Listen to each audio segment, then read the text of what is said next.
বনগাঁয় দুই বিজেপি বিধায়কের পরিবারের ওপর হামলার অভিযোগে এবার পথ অবরোধ বিক্ষোভ। গোপালনগর থানার বেলডাঙ্গা চারতলা এলাকায় যেখানে দুই বিজেপি বিধায়কের পরিবারের ওপর হামলা ও গাড়ি ভাঙচুরের ঘটনাকে কেন্দ্র করে উত্তপ্ত হয়ে ওঠে গোপালনগর বাজার এলাকা। ঘটনার প্রতিবাদে রাস্তা অবরোধ করে বিক্ষোভ দেখান বনগাঁ উত্তরের বিজেপি বিধায়ক অশোক কীর্তনিয়া এবং বনগাঁ দক্ষিণের বিজেপি বিধায়ক স্বপন মজুমদারের অনুগামীরা। অবরোধে সামিল হন দুই বিধায়ক নিজেও। প্রায় 1 ঘন্টা অবরোধ চলার পর পুলিশের আশ্বাসে অবরোধ উঠে যায়।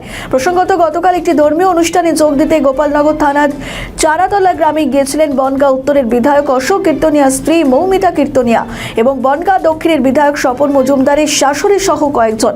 অভিযোগ, ওই সময় স্থানীয় কিছু মানুষ গাড়ি দেখে গাড়ি দাঁড় করিয়ে প্রশ্ন করলে গাড়ির ভিতর থেকে কটূক্তি করার অভিযোগ ওঠে এবং এক গ্রামবাসীর হাতে আঘাতও লাগে। এরপরই উত্তেজিত গ্রামবাসীরা গাড়িতে ভাঙচুর চালায় বলে অভিযোগ। গাড়ি ভাঙচুরের ঘটনায় 1 এবং মারধরের ঘটনায় 2 জনকে গ্রেপ্তার করেছে পুলিশ। ততদিন এই আন্দোলন চলবে, কতক্ষণ না বলো, কতদিন চলবে? পুলিশ বলছে বাড়ি যাও, আমরা বাড়ি গিয়ে ঘুমাবো, তোমরাও বাড়ি যাও। কি বলতে পারে? আমাদের অপরাধীদের অপরাধ ধরানোর জন্য আমাদের রাস্তায় আসতে হয়, অপরাধ তোলার জন্য রাস্তায় আসতে পারে। আসামি খুঁজতে যেতে পারে না, আসামি খুঁজতে যাওয়ার জন্য পুলিশ সেখানে যেতে পারবে না। কি বলবো, এটা মমতার সৃষ্টি করা। এটা দেখার জন্যই তো আমরা হিন্দুরা বসেছিলাম, মুসলিমরা আমাদের পুজো করতে দেবে না। এটাই তো মমতা দিদি চাইছিল, হিন্দুরা যাতে আবার বাংলাদেশ চলে যায়, উনি মিয়াদের নিয়ে পশ্চিম বাংলা চালাতে পারে। দিদি এটা যদি ভেবে থাকে ভুল ভাবছে। দিদিকে তাড়ানোর জন্য আমরা ছাতা নিয়ে রাস্তায় মহিলা নেমে পড়েছি। দিদি আজকে বুঝবে মহিলাদের ক্ষমতা কি। দিদি যদি ভাবে মূল্য বাহিনী দিয়ে তিনি দেশ চালাবেন, ভুল ভাবছেন। উনি যদি মহিলা তাকে আমরাও মহিলা। উনি যদি মিয়া বুঝতে পারে, আমরা হিন্দু বুঝবো, হিন্দুদের জাগ্রত করবো। আমরা হিন্দুরা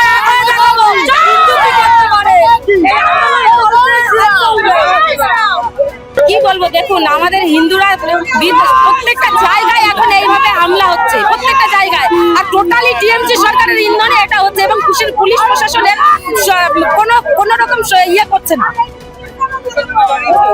প্রশাসনকে তো সবসময় জানানো হচ্ছে, প্রশাসনকে তো সামনে রেখে এই কাজটা হচ্ছে। প্রশাসন তো কখনো আমাদের প্রোটেক্ট হচ্ছে না। আমরা মহিলারা রাস্তায় আজকে সব জায়গায় হামলা হচ্ছে। মহিলারা সেখানে আজকে অশোক কীর্তনের গাড়িতে সেখানে ছিল মহিলারা, তাদেরকেও পুড়ে দেওয়া হবে। আমাদের চলবে, যত সময় আমাদের একটা প্রতিবাদ একটা মীমাংসা না আসবে তত সময়।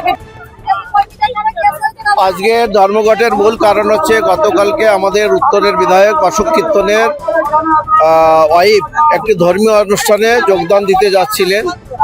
সেখানে তৃণমূলের হারমাদ বাহিনীরা 50-60 জন দাঁড়িয়ে থেকে রড এবং বিভিন্ন লাঠি সোটা নিয়ে দাঁড়িয়েছিল।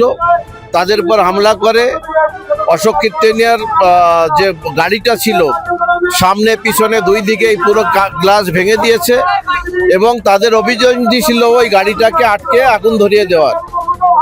আমি সঙ্গে সঙ্গে আমাকে ফোন করার পরে আমি প্রশাসনকে জানানোর পরে প্রশাসন ওখানে গিয়েছে একটু দেরিতে, কিন্তু প্রশাসন তো চটিচাটা দালাল প্রশাসন।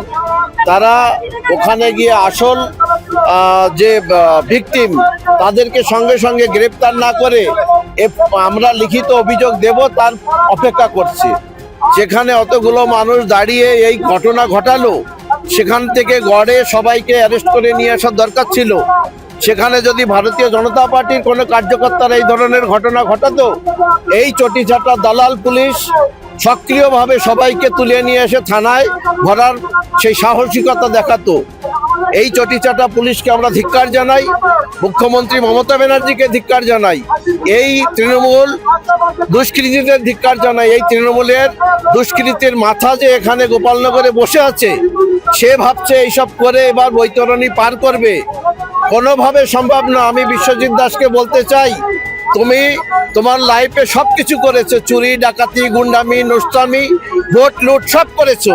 এখন যে খেলায় নেমেছো, এই খেলায় তোমাকে সাকসেস হতে দেবে না বাংলার মানুষ। বিজেপিরা কোনোভাবে তোমার এই খেলায় সাকসেস করতে দেবে না। ওই গাড়িতে ছিলেন অশোক কীর্তনের ওয়াইফ, এবং যেহেতু ধর্মীয় অনুষ্ঠান সেখানে আমার শাশুড়ি মাতাও ছিলেন, তাকে নিয়ে এসেছিলেন ওরা। আমি পরে জানতে পারি, যদিও এটা সব মিথ্যে কথা। এটা তৃণমূল এবং পুলিশের কারসাজি বানানো। তৃণমূল যেটা করে, মারবে এবং পরবর্তীতে কেস দেবে, পাল্টা কেস হবে। এর জন্য তারা সেটা মানে মন গড়ন কাহানি, নিজেরাও কোথাও ঘাগুতো খেয়ে ভর্তি হতে পারে।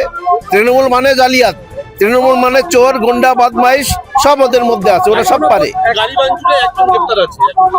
একজনকে যেখানে 50 জন দাঁড়িয়ে এই ঘটনা ঘটিয়েছে, একজন কেন গ্রেপ্তার হবে? কিন্তু গাড়ি ভাঙচুরের মারধরের ঘটনায় 2 জন গ্রেপ্তার, গাড়ি ভাঙচুরে 1 জন। আমার কথা, সেখানে পুলিশ যে চটিচাটা দালাল আর একবার প্রমাণ করলো। আমি এই প্রশাসনকে আপনাদের মিডিয়ার মাধ্যমে বলে দিতে চাই, আপনারা সাবধান হন, আপনাদের মেরুদণ্ড সোজা করুন। আপনারা যেভাবে মালদা মুর্শিদাবাদে টেবিলের তলায় পালাচ্ছেন, এখানকার জনগণ খেপে গেলে এখানেও আপনাদের সেই দিন দেখতে হতে পারে। অনেক হয়েছে আপনাদের চটিচাটা দালালি।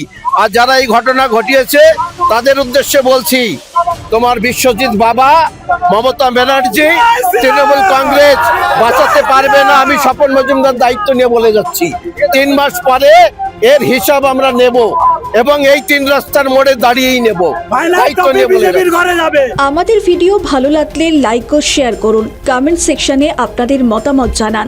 আরও ভিডিও পেতে আমাদের চ্যানেলটিকে সাবস্ক্রাইব করুন এবং প্রতি মুহূর্তে খবরের আপডেট পেতে প্রেস করুন বেল আইকন।